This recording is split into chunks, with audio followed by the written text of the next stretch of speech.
Pues gracias, Jordi. Pues voy a seguir con la siguiente presentación y esta sí que es un poco más de un caso más estándar de Machine Learning con NIME. En este caso es sobre análisis de percepción para medir la satisfacción de los ciudadanos y en este caso el cliente era de Alemania, así que las slides también van a ser en inglés, espero que no sea mucha molestia. Vale, la agenda, lo mismo que antes. Vamos a ver un poco el contexto del cliente y el proyecto en sí, por qué elegimos NIME en este proyecto en concreto y la solución que les presentamos al cliente. Después vamos a ver una demo, que es quizá la parte mayor de esta. En este sí que puedo enseñar demos, así que vamos a pasar la mayoría del tiempo ahí. Y al final unas conclusiones y el Q&A igual que ahora. Vale, primero de todo, el contexto. El contexto era que haríamos Machine Learning para una encuesta. Teníamos una encuesta. El cliente en sí era la Federal Press Office from Germany, que es básicamente es una organización gubernamental de Alemania que gestiona toda la información. Básicamente gestiona información y es un InfoHub que gestiona información de múltiples medios y múltiples sitios que pueda interesarles. Y es interesante que por el nombre parece que Press, como que gestionan la prensa tradicional, no es verdad. Gestionan cualquier tipo de información y sobre todo tocando temas de Internet. Y además funciona bidireccionalmente. No solo cogen información de lo que está haciendo el gobierno y lo pasan a los ciudadanos, en plan ruedas de prensa, y decir, el gobierno ha hecho estos cambios últimamente, sino que además también hace al revés. Coge información de los ciudadanos, la galerea y la envía al gobierno para que puedan hacer mejores proyectos y mejores leyes que más concorden con la voluntad de los ciudadanos. Y en este segundo caso es donde vamos a ver nosotros el caso de uso de hoy, que era de una encuesta justamente sobre eso. Y bueno, como parte interesante, justamente antes lo hablábamos de los portales de transparencia, pero la Federal Press Office from Germany tiene un portal de transparencia también, que podéis encontrar después, más adelante habrá el link. Y aquí está muy guay porque van colgando todos estos datasets, van colgando toda la información esta que pueden colgar y que es interesante para el público. Y esto es útil para ver un poco lo que te están diciendo, porque están haciendo las cosas. Siempre va bien poder confirmar que realmente lo han basado en datos. Siempre es muy guay esto, la transparencia.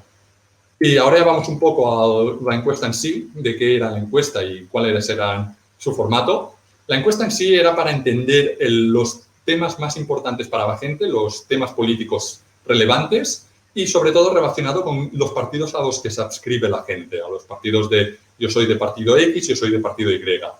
Es una encuesta que se revisa cada año y múltiples veces cada año normalmente. Intenta variar con muy poco entre años para poder hacer la comparación. Solo se añade alguna pregunta o se quita alguna pregunta que se considera ya irrelevante.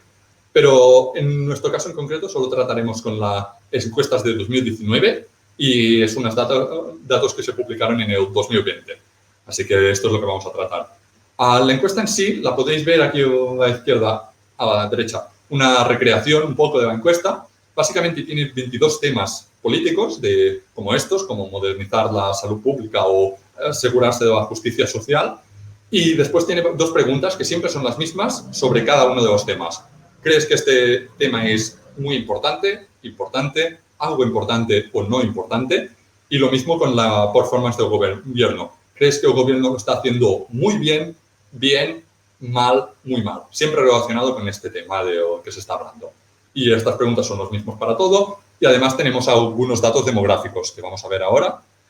Esto es el dataset que tenemos. Aquí tenéis, aquí podéis encontrar el link para si os lo queréis bajar vosotros y hacer cualquier tipo de análisis, que hemos hecho nosotros o otros tipos de análisis está público.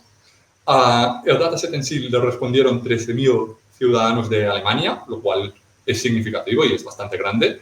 Pero para ver si realmente es representativo, siempre está bien tener las demografías de la gente para ver que realmente la distribución de las encuestas han sido justas. Esto también lo tenemos el género, si la gente trabaja, los ingresos, la edad, el tamaño de la unidad familiar y básicamente dónde viven y, sobre todo, el partido al que se adscriben. Después tenemos los 22 temas aquí, que son todos estos temas políticos, como podría ser el paro, podría ser crear un framework para el crecimiento económico, asegurarse de los derechos del consumidor, etcétera, etcétera, etcétera. Ya mirando esto un poco más desde el punto de vista data science, Obviamente esto no era obligatorio de responder en ningún momento, ni el cuestionario en sí, ni cada una de las preguntas, así que esto está lleno de nulls, está lleno de gente que se ha negado a decir algunas de las respuestas y obviamente también con 13.000 personas hay algunas respuestas que no son del todo válidas. Así que, ¿qué intentábamos hacer? Ahora que ya sabemos un poco los datos, ¿qué intentábamos hacer con ellos? Básicamente nuestro interés aquí era hacer un end-to-end, un proyecto end-to-end de Data Science.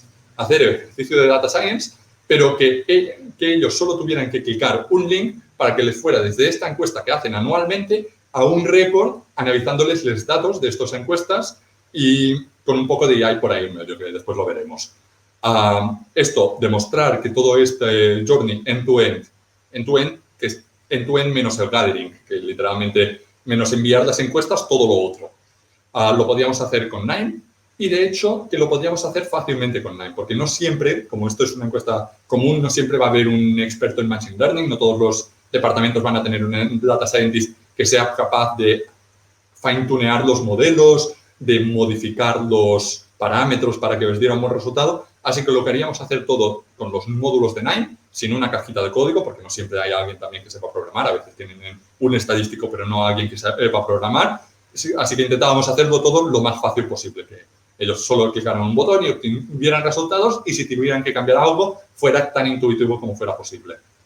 Y esto nos lleva directamente a la siguiente reunión de por qué Nine. Obviamente, por estas razones que hemos dicho, porque podemos hacer el proyecto end-to-end, básicamente desde coger los datos, que en este caso los cogíamos de APIs y de SharePoint, a modelizarlos. Obviamente, aquí es donde hay la chicha de muchos módulos guays que nos permiten hacer todo tipo de algoritmos, a desplegarlo y managearlo. Se podría hacer el data drift, avisar automáticamente si una encuesta un año sale que muy rara en alguna pregunta, quizá esa pregunta debería mirársela a alguien, al menos hacer saltar la alarma de, hey, aquí ha pasado algo, la encuesta no se ha distribuido justamente o quizá esta pregunta estaba mal formulada o por ahora, como han cambiado los hechos, quizá vale la pena retocar un poco esta pregunta. Y, obviamente, consumirlo y optimizarlo para que se muestre en cualquier reporting. Vale.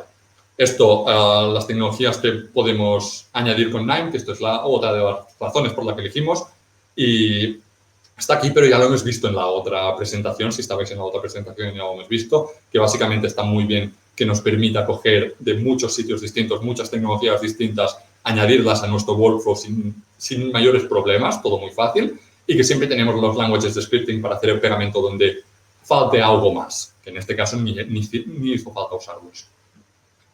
Vale, y ahora vamos a ver la solución en sí, ya. Vamos a saltar. ¿Y cuáles eran los objetivos? Y esta slide me gusta, básicamente es un círculo, lo que veis es un círculo, donde empezamos por arriba y tenemos los 3 primeros casos que serían más de BI. Después tenemos 2 use cases, que son los use cases que presentamos de Machine Learning, que cada uno que responde a un algoritmo, y al final tenemos el resultado de juntar los dos y el beneficio que eso nos lleva. Básicamente los de BI serían mirar los perfiles democráticos, alinear básicamente lo que ha dicho la gente con los partidos a los que se adscriben, tiene sentido, esto siempre es un sanity check, analizar la importancia de los temas políticos, al final esto es lo más obvio de qué es lo más importante que está pasando aquí, cuál es nuestro mayor problema, vamos a tratar eso. Y después los 2 use cases son descubrir asociaciones, que veremos que lo hacemos con Association Rules, y encontrar clústeres de demografías interesantes a los que tenemos que tratar. Y, obviamente, al final podemos unir todo esto para ver estos clústeres demográficos que hemos encontrado, cuáles son sus opiniones y por qué deberíamos hacerles caso. Y esto lo veremos más en la demo, pero antes de la demo voy a explicar un poco la pipeline, que también es muy sencilla. Cogimos datos de SharePoint y de REST APIs, que los REST APIs nos daban datos complementarios, que siempre es útil, como, por ejemplo, como sabíamos dónde vivíamos, podíamos coger su población, podíamos coger la calidad de vida en ese sitio, el GDPI, etcétera, etcétera, etcétera. Podíamos coger múltiples datos que siempre van bien para aportar más información y más respuestas sobre las encuestas en sí. El preprocesado de datos, esto, como ya hemos dicho, era un ejercicio de Machine Learning estándar, limpiar datos null, a interpolar lo que haga falta, binarizar, a normalizar, todo lo que haga falta aquí del processing de datos y, obviamente, limpiarlos. Después el Machine Learning, que en este caso fueron estos 2 use cases de Associate Rules y clustering, que veremos un poco cómo se han hecho después.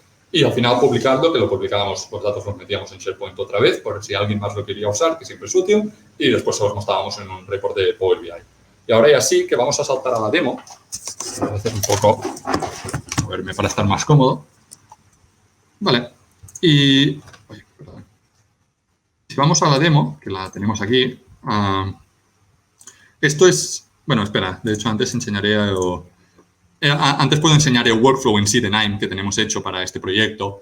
Y como veis, se corresponde muchísimo a lo que vimos que era a la arquitectura que dijimos. Están casi las mismas cajitas, la acquisition, el gathering, el processing, machine learning y el reporting. Al final están las mismas cajas, todo muy ordenado. Cogemos datos de SharePoint, cogemos datos de API, podemos ver claramente que los datos eran datos extras sobre cada sitio, sobre la localización, el número de gente y detalles extras. Hacemos el preprocesado, que podemos entrar y tenemos todo preprocesado de datos, que siempre está bien tener, esto ya lo tenemos hecho muchas veces y simplemente lo reusamos mucho, pero siempre obviamente cambiando para el cliente y para los tipos de datos en concreto, siempre se tienen que hacer cambios, pero está bien ya tener una base. Y después aquí tenemos los dos casos de uso. Y una de las cosas que me gusta mucho justamente que podemos hacer con Nime y que yo encuentro que es muy útil, es que, por ejemplo, podemos entrar en el clustering model. Cuando hacemos el clustering, podemos entrar en el modelaje y en el modelaje tenemos varias cajitas. Y quiero resaltar esta cajita porque antes de hacer el clúster perdonad si me pongo ahora un poco más técnico, después volvemos un poco más a la demo normal, pero antes de hacer el Camins o el Camedoids para unir simplemente para encontrar los clusters, hacemos una testnet, que simplemente sirve para separar un poco más los datos y poderlos visualizar de una manera más entendible, en una dimensión más baja, básicamente. Pero en mi experiencia, al menos, cuando he usado testnet, hay parámetros que son bastante finicky y que no nos dan resultados que no tienen mucho sentido, sobre todo el número de epochs y la perplexity. Y la perplexity siempre podemos optimizarla, es un parámetro que siempre se puede optimizar por el número de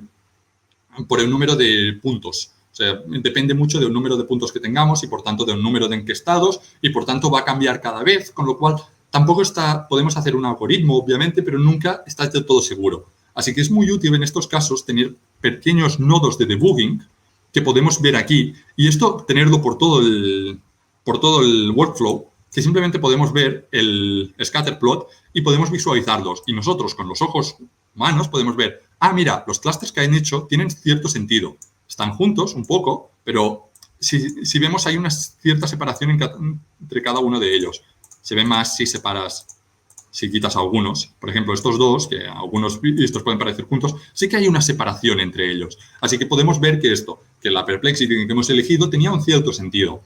Y como estas pequeñas cajitas de debugging las podemos tener por todo el mapping y asegurarnos de que en ningún momento estamos haciendo una tontería, porque yo soy de esas personas que me he pasado días fine-tuneando la loss function que usamos, cuando en realidad nos estaban llegando imágenes que estaban medio negras porque el preprocesado de datos estaba mal. Así que siempre es útil tener estos debuggings para asegurarnos en todo momento de que estamos haciendo todo bien.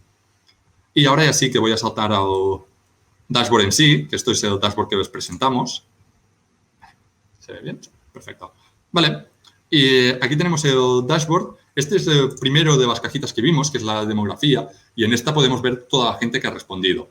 Y podemos ver claramente, esto es muy útil primero como sanity check para ver lo que hemos elegido es representativo. Tenemos mucha más gente grande que mucha más gente joven. Tenemos mucha gente con employment comparado con mucha gente con no employment. Claro, siempre tenemos que vigilar cuando enviamos estos surveys que sea lo más representativo posible, pero como siempre habrá algún bias, está bien tener todo este análisis demográfico para poder ver cuáles son estos bias y contrarrestarlos tú manualmente al final un poco. O obviamente objetivamente, que es como intentaremos hacerlo después. Después tenemos el segundo, que es los political topics, y esto quizá es lo más obvio de lo que se puede hacer con el dashboard, que es básicamente, vale, de todos los respondientes que tenemos, ¿qué es lo que más le importa a la gente? Y podemos ver que lo que más le importa a la gente, aquí tenemos el topic share, es asegurarse de unas oportunidades de educación buenas. Asegurarnos de que básicamente le damos una buena educación a la gente joven o a la gente grande que quiere aprender alguna cosa, asegurarnos de eso. Y esto obviamente es uno de los temas que seguro que tienen, de esto sé que tan seguro que esto lo tienen que tratar, pero está bien también poder ir más fuerte, más profundo y decir, vale, de todos los topics que habéis dicho, ¿cuáles lo está haciendo bien el gobierno? Ah, mira, justamente es el mismo. La gente en proveer oportunidades de educación, lo cual es buena señal. En plan, lo más importante es lo que la gente cree que está haciendo mejor el gobierno. Vale, pues está bien. Pero también podemos ver qué cree que está haciendo mal la gente. O sea, es muy importante para la gente, pero creen que el gobierno está haciendo mal. Y en este caso podemos ver, por ejemplo, que es dar casas a un nivel afordable, a un nivel asequible para las personas. Y esto podemos ver que mientras es muy importante para la gente, no lo está haciendo tan bien el gobierno, o al menos la gente piensa que no lo está haciendo tan bien. Obviamente aquí también podemos entrar en qué piensa cada persona, esto lo piensa la mayoría de gente que lo piensa es gente que piensa que está empleada, etcétera, etcétera, etcétera.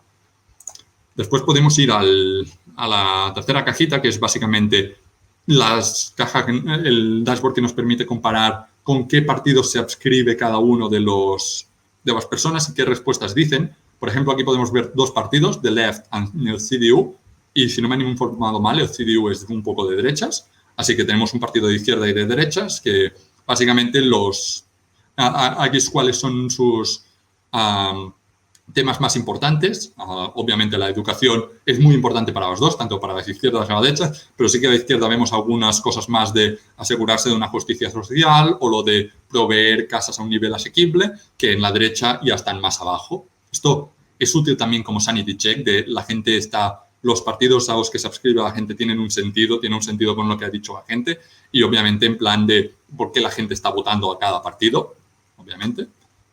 Y si yo soy este partido, ¿qué hago con qué creo que debería enfocar mis esfuerzos? Después tenemos a los dos últimos casos, que ya son los de Machine Learning, y aquí vamos un poco al clustering, que este es el resultado del clustering que hemos visto. Antes hemos visto los puntitos esos de colores, pues ahora cada uno de estos colores es un clúster, y estos clústeres se han hecho básicamente con datos demográficos, y es interesante ver qué ha caído en cada uno de ellos, porque esto lo que nos permite es intentar encontrar grupos de gente igual en nuestro dataset. ¿Qué quiere decir con esto? Y se verá mejor que con uno de los clústeres. Ahora podemos ver el clúster 189, que ahora mismo tienen números, pero obviamente una persona se podría pasar a decirles nombres que sean más entendibles para la gente.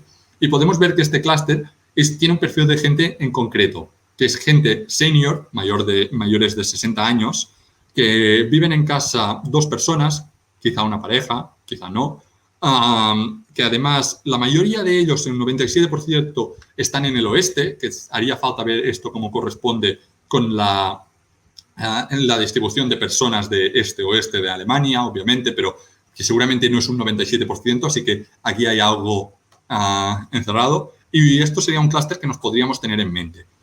Y este es uno de esto. Y tenemos todos estos clústeres que simplemente son maneras de agrupar estos demográficos. Y después tenemos el otro caso de uso, y esto veremos cómo se junta después, pero tengo que primero explicar el otro caso de uso, que es las Association Rules. Y esto básicamente lo que es una norma que dice, si has hecho esto, también has hecho esto. Al final lo que hace esto es mirar cuánta gente ha cumplido un antecedente, que en este caso, por ejemplo, ha puesto que para luchar contra el paro es muy importante y el gobierno lo está haciendo bastante bien. Pues, ¿qué han puesto más? La gente que ha puesto esto, ¿cómo ha seguido? Y en este caso en concreto vemos que no hay nada con un lift muy alto, así que no hay nada que tenga mucho valor. Pero si vamos, por ejemplo, a Ensure Social Justice, podemos ver que la gente que considera que la Social Justice es muy importante, también consideran que es muy importante distribuir las taxas de una manera justa y dar una casa asequible. Y lo mismo podemos ver con representar, con este, por ejemplo, se ve muy claro. Representar los intereses de Alemania en el extranjero. Esto, la gente que cree que esto es muy importante, tiene un lift y una confianza altísima, de que también hayan puesto que es muy importante representar los intereses de Alemania en Europa, lo cual tiene mucho sentido porque son casi la misma pregunta. Sería raro una persona que respondiera una y no la otra, lo cual demuestra un poco que sirve el modelo también, pero bueno, no nos podemos basar solo en esto, obviamente. Pero aparte, tercera parte, que es la que une el BI y el BI, y quizás es lo más útil de esto, ahora aquí tenemos, lo he estado ignorando hasta ahora, pero aquí tenemos a los respondientes por clúster. Así que ahora podemos mirar y decir, ¿quién ha cumplido este antecedente a consecuente?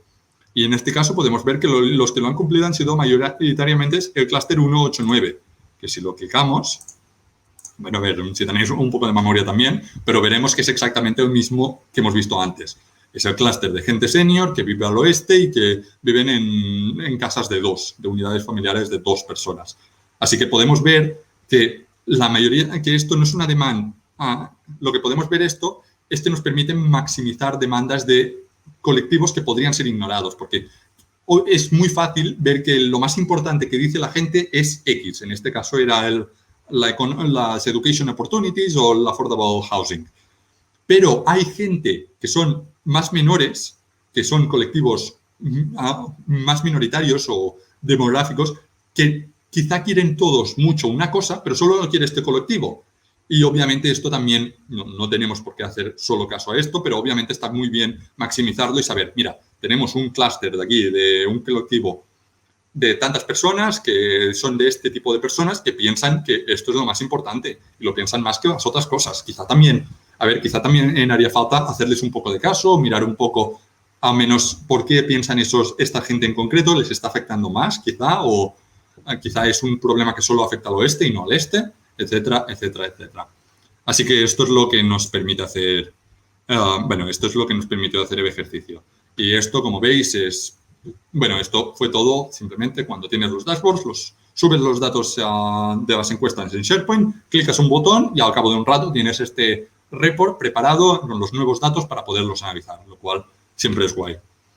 Y volviendo un poco a la presentación, simplemente hacer las conclusiones ya. Básicamente, y esto un poco entra a lo que decía antes Jordi sobre la pregunta, ahora lo hemos hecho en una encuesta de estado político y de temas políticos, pero obviamente esto sería interesante también en cualquier tipo de encuesta, sobre todo en encuestas de marketing, de una empresa que quiere hacer sobre Customer Satisfaction. Cualquier encuesta de estas se podría analizar con cosas parecidas, obviamente habrían algunos cambios, pero habrían temas generales que se mantendrían. Y bueno, esto con cualquier tipo de encuesta podríamos aplicar esta misma metodología de hacerla fácil, hacerla que solo con un clic tengas tu report y este report te pueda ofrecer cosas avanzadas de Machine Learning que siempre se ayuda. Después, ya lo he ido resaltando todo el rato, pero el Ease of Use, básicamente que es muy fácil de usar, no tenemos código, no hace falta programadores, no hace falta, estadísticos obviamente siempre hace falta un poco, pero puedes ver bastantes cosas bastante claramente. Al final lo importante es democratizar también el uso de la IA. La IA no puede, si solo la usa la gente que va a saber programar, aquí habrá un bias tremendo. Así que vamos a darle la oportunidad a todo el mundo de usarla y que cada uno vea una cosa distinta que así veremos más en total. Y no entraríamos aquí en el concepto de AutoML, que esto no es enteramente AutoML, pero sí que va un poco por el camino de todo lo que se pueda hacer sin la necesidad de un data scientist constante, que de vez en cuando siempre va bien y siempre obviamente es mejor, pero que no necesitamos la atención constante, siempre es un plus. Y lo mismo que la otra, los next steps, el cliente está satisfecho, quieren hacer más y están pensando en otros casos, quizá en otros casos con datos transparentes. Este sería el final, así que vamos a saltar al Q&A. Ya veo que Jordi está por aquí. Gracias, Martí. No, muy útil. Yo creo que a lo mejor podríamos aprovechar para responderle un poco a Ricardo, ¿no? A la pregunta esta, un poco de cómo sería adaptar esto a un ejemplo de marketing más común, ¿no? De clientes o un poco cuál sería el cambio que verías entre este ejemplo que hemos hecho ahora y un caso más estándar de fidelización de cliente, ¿no? Buen punto, claro. Lo primero es que en un caso más estándar ya normalmente seguramente tendrías tus propios clusters que ya has usado cuando has enviado una oferta o cuando si has enviado las encuestas o simplemente por el targeting que haces de clientes. Vamos a hacer esta promoción para este clúster de gente. Ya los tienes un poco, así que quizá interesaría más reusar estos clústeres o hacerlos más generales para poderlos hacer para poderlos reaprovechar en la misma encuesta y al final, es un poco decirlo, pero a una compañía no le importan todos los datos de todo el mundo como le importa a un gobierno, así que es nice tener estos mismos clusters, poderlos ver el resultado. Tengo otra pregunta aquí detallada, Martí, esta es para ti. ¿Sí? La primera es, ¿qué estadística de muestreo se utilizó para que la encuesta sea representativa? No sé si lo sabes o es algo que dependía de Las estadísticas de muestreo, en plan, ¿a quién se envió? Eso se aseguró una agencia a quien la enviaron para que fuera un poco representativa, pero es esto, por mucho que una agencia tenga, y no sé exactamente qué estadísticas se usaron, al final a nosotros los datos que nos llegaron parecen al menos sound tienen el 50 por 50 de la mayoría de cosas o de la mayoría de cosas importantes y son bastante equilibradas con la representación de los datos que existen realmente en Alemania. Pero obviamente siempre va a haber biases si baja suficiente. Al final no tenemos todo el sampling. Es imposible tener todo el sampling de la distribución perfecta. Así que siempre va a haber biases y lo mejor es tener en cuenta estos biases en los análisis que hemos visto de Survey Demographics, por ejemplo. Ahí puedes ver los biases que hay en el muestreo y cambiarlos y tratarlos un poco. Santiago tiene otra pregunta. Continúa, que es, ¿y por qué utilizaste los K-medioides para clusterizar los datos y no otro modelo? No sé si es rápida o... No, a ver, es rápida simplemente en el sentido de que primero lo que hicimos es tratarlo con una testnet, porque es lo que más separación daba entre los clusters. Al final es un poco esto y ver los clusters separados y también que obviamente que tuvieran sentido si los analizábamos. No podemos decir que esto ha sido una cosa puramente objetivo, porque al final siempre hay un paso con el clustering de los clusters que he sacado son útiles, que esto siempre pasa un poco por delante a veces de la objetividad de esto es los clusters más separados, porque si no tendríamos 400 clusters, obviamente. Y K-medoid simplemente por comodidad después de la testnet era fácil y funcionaba bien. Y teníamos métodos automáticos para encontrar el número de clusters. Perfecto. Podéis seguir, vamos un poco justitos de tiempo y para no alargarnos más con preguntas, podéis seguir mandándolas, las contestaremos por email, os las haríamos llegar las respuestas. ¿Sí? Agradecerte, Martí, la presentación y los ejemplos que nos has enseñado y por nuestra parte volvería la palabra a Cintia, de que estás por aquí. Sí, muchísimas gracias, Martí y Jordi, por la presentación estupenda. Casos de usos muy interesantes, de verdad.